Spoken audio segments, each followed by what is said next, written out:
मेरे बाबा के सभी मीठे मीठे बच्चों को इस निमित्त का नमस्ते। आज की मुरली से बाबा ने जो मोतियां लुटाई हैं उसे सभी मीठे मीठे बच्चों ने अपने संस्कार अनुसार, अपने स्वस्थिति और परिस्थिति अनुसार मोतियां तो चुन ली है ना।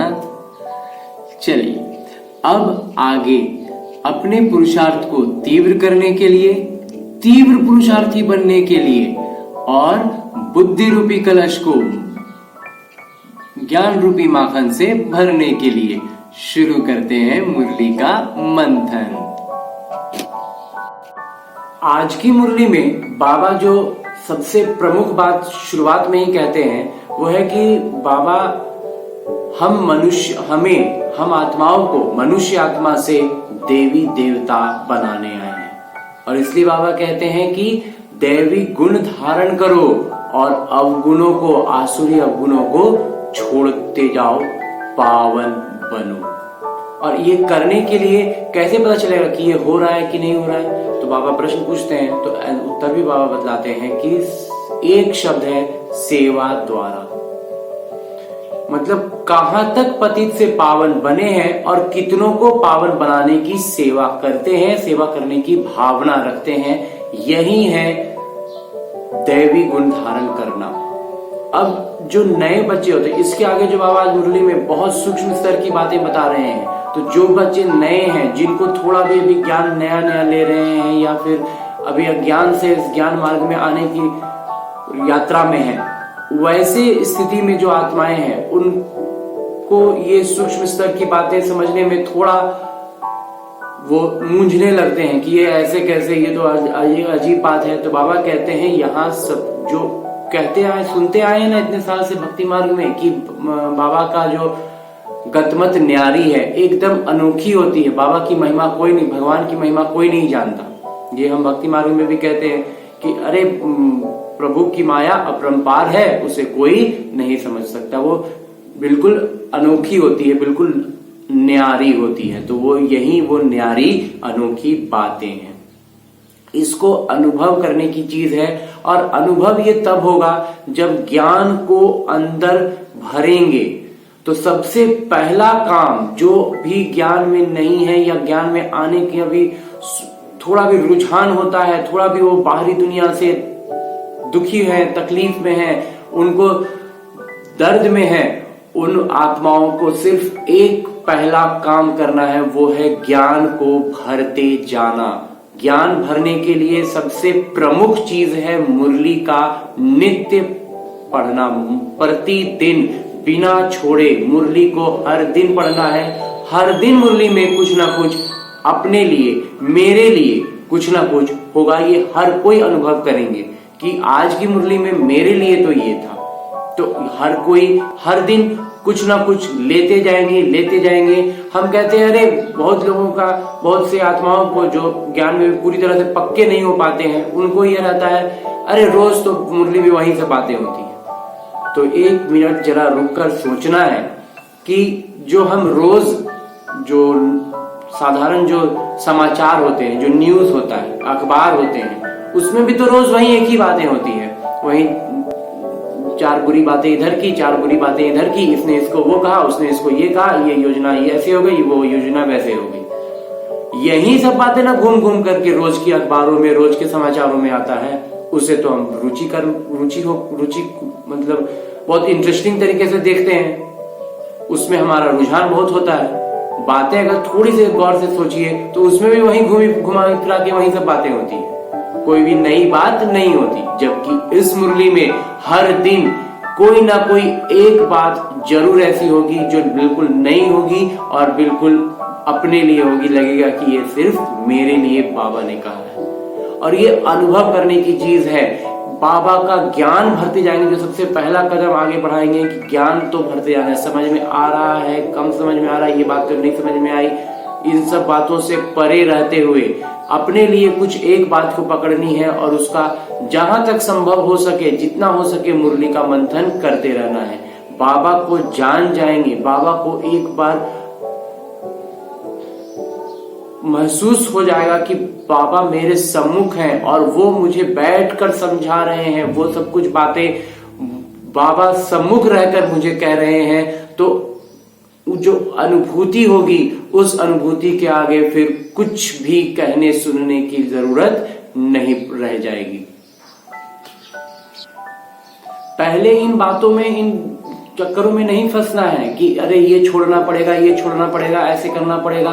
कोई भी चीज करनी पड़ेगी नहीं, सब चीजों का ज्ञान मिल जाएगा, आंखें खुल जाएंगी। जब आप आंखें खोलकर खुद को कीचड़ में देख लेंगे तो आप खुद ब खुद वहां से दौड़कर भागेंगे, उस कीचड़ को छोड़ेंगे खुद से, कुछ भी छोड़ना पड़ेगा नहीं।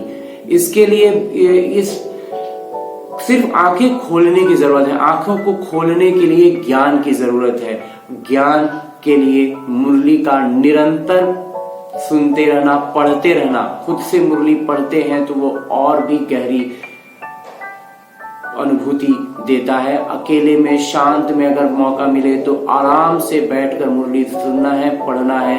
ये बहुत बहुत बहुत निज अनुभव देगा स्व उन्नति के लिए।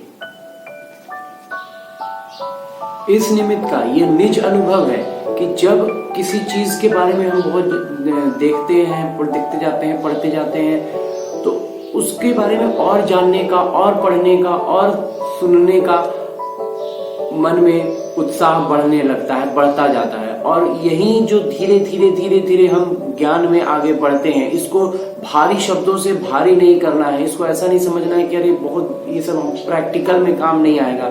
अब यह असल सच्चाई ये है कि ये वास्तविक जीवन में, प्रैक्टिकल लाइफ को ही बहुत सरल कर देता है, बहुत ही इतना सरल कर देता है ये ज्ञान की। जैसे निरंतर खुश होते हैं, जैसे हम, ये निज अनुभव हमारा होगा, हर किसी का होगा कि जिस दिन हम खुश रहते हैं उस दिन हमसे लगता है कि 4 काम ज्यादा कर लेंगे। कुछ छोटी मोटी, कुछ बुरा भी हो गया, कुछ बैड न्यूज भी आया तो भी हम उसको ऊपर से निगलेक्ट कर देते हैं, उसे नजरअंदाज कर देते हैं कि अरे कोई बात नहीं। क्यों? क्योंकि उस दिन हम खुश होते हैं। यही निरंतर खुशी की अवस्था देता है ये ज्ञान हमारे वास्तविक जीवन में। इस निमित्त का ये निज अनुभव है, पर्सनल एक्सपीरियंस है, जो बिल्कुल दिल से कहना चाहता हूं कि जब ज्ञान को धारण करते जाएंगे ना, तो धीरे धीरे परमात्मा को जानने लगेंगे, पहचानने लगेंगे, अनुभव करने लगेंगे। और उनसे इस निमित्त को भी ऐसा अनुभव हुआ और वो मतलब बाबा से वो प्यार हो जाता है, ऐसा अनूठा प्यार ना कि उस प्यार में, जो लौकिक में भी कहते हैं ना कि प्यार में लोग अंधे हो जाते हैं, प्यार में आगे फिर कुछ नहीं दिखता है, बिल्कुल वैसे ही हो जाएगी ये स्थिति कि इस ज्ञान में आंखें खुल जाती हैं। उस प्यार में लोग अंधे हो जाते हैं, इस प्यार में ऐसी आंखें खुलती हैं कि फिर विकार की हर एक बात, हर एक चीज इतनी स्पष्ट दिखाई देती है कि गलती से भी उधर जाने के बारे में विचार ही नहीं आएगा। ऐसा सोचेंगे ही नहीं कि वो भी कुछ करने, वो जाने का जगह, वो छूने की चीज है। कीचड़ को भी कोई छू के देखता है क्या? ऐसा अनुभव होगा। इसके लिए जब शुरुआती दौर में बाबा के ज्ञान में थे, आ रहे थे, तो जो बदलाव का दौर था, जिसमें बदल रहा था, मानसिक स्थिति बदल रही थी, बहुत धीरे धीरे इस ज्ञान को इस निमित्त ने समझा है, जाना है और इस ज्ञान को अपनाया है, बाबा के प्यार में पड़े हैं। तो इस प्यार को अनुभव, जब नई अनुभूति हो रही थी, तो जब उस समय फिल्मी गाने भी सुनते थे ना, जब ज्ञान में काफी हद तक परिवर्तन होने लगा था, तो फिल्मी गानों में भी बाबा की ही प्रत्यक्षता होने लगी थी। क्योंकि ज्यादातर गानों में के जो लिखित गाने के जो गीत होते हैं, वो गीत के शब्द बहुत ही ऊंचे मायने के होते हैं।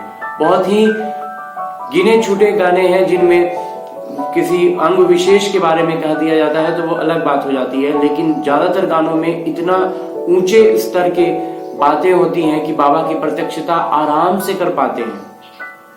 उसी में से एक गीत जो आज इस निमित्त के पटल पर आ रहा है, उस गीत को के 2-4 पंक्तियों को गुनगुनाना चाहता हूं कि जब बाबा के प्यार में पड़े ना तो ऐसा महसूस हुआ कि तुमसे मिलकर न जाने क्यों, तुमसे मिलकर न जाने क्यों और भी कुछ याद आता है, याद आता है। आज का अपना प्यार नहीं है, जन्मों का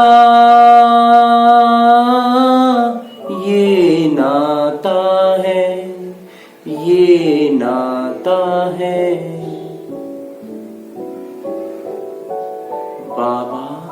बाबा के साथ ये रिश्ता और जो याद आता है वो स्वर्ग का वो सुख, वो सब कुछ याद आएगा। बस बाबा के याद में, बाबा के प्यार में पड़ने भर का देर है, फिर विकारों से युद्ध नहीं करना पड़ेगा। विकारें कीचड़ साफ साफ नजर आएंगी और आंख खोल के कोई कीचड़ में नहीं जाता। बस आज की मुरली से इतना ही मंथन, इतनी ही बातें, क्योंकि मुरली में आज बाबा ने बहुत सूक्ष्म स्तर की बातें की हैं। जो नई आत्माएं हैं, जो नए नए ज्ञान में आए हैं, उनको पहले इस प्यार को अनुभव करने की जरूरत है, फिर वो सूक्ष्म बातें तो यूं ही बुद्धि में बैठ जाएंगी। अच्छा, मुरली मंथन से इस निमित्त द्वारा ये था थोड़ा सा माखन। ओम शांति। मेरे बाबा के सभी मीठे मीठे बच्चे उठते बैठते चलते फिरते काम करते सोते जागते करते रहे मुरली का मंथन। बढ़ेगा बुद्धि रूपी कलश में ज्ञान रूपी माखन। छटेंगे विकार, होगा विकास, बढ़ेगा पुरुषार्थ, होंगे कई निज अनुभव, सहज होगी बाबा की याद, रहेगा अगली मुरली का इंतजार। तब तक सदा है सर्वदा है मेरे बाबा का प्यार। ओम शांति।